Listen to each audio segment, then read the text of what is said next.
di financial market. Iya, Padahal harusnya kan kebalik. balik. Pas orang lagi fear semua, kita justru greedy, Iya. kita beli.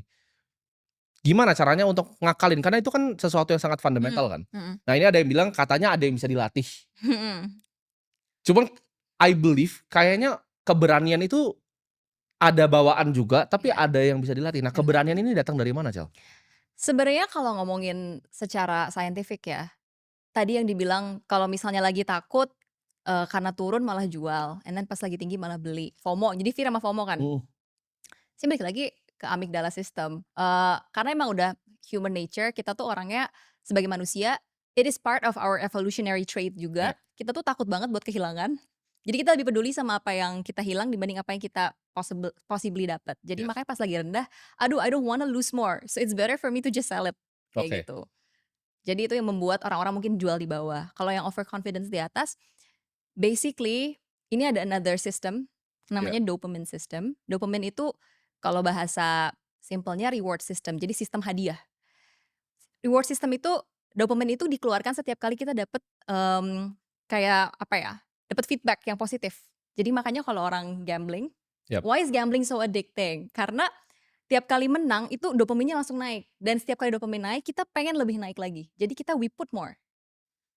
So that explains why orang-orang confident banget kalau misalnya udah dapet, "Oke, I'm gonna put all my money in. I don't wanna." Oke. Itu karena mereka punya harapan dopaminnya akan naik lagi. And Dopamine loop jadi mereka dapat. bener. Dan kalau udah naik tuh it feels so good. So that's why mereka mau more.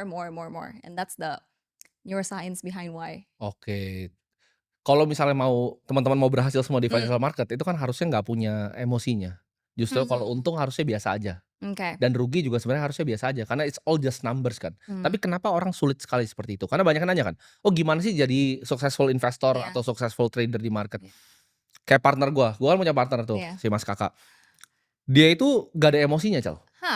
Oke. Jadi either dia get a winning trade atau get a losing trade.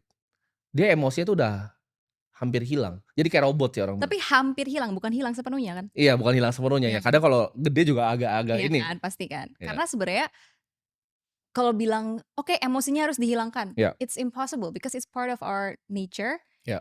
Emang udah kita pasti punya emosi. Dan kalau dibilang tadi ada bias-bias tadi, itu normal banget. Iya. Cuman mungkin one of the key steps in, overcoming that adalah, ya udah berarti be aware of the biases. Iya.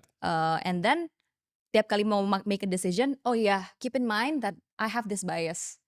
In my opinion it helps sih. Kayak misalnya, apa ya, salah satu bias yang Herding deh misalnya. herding is people ngikutin orang lain. Ya. Kenapa sih the fundamental reason adalah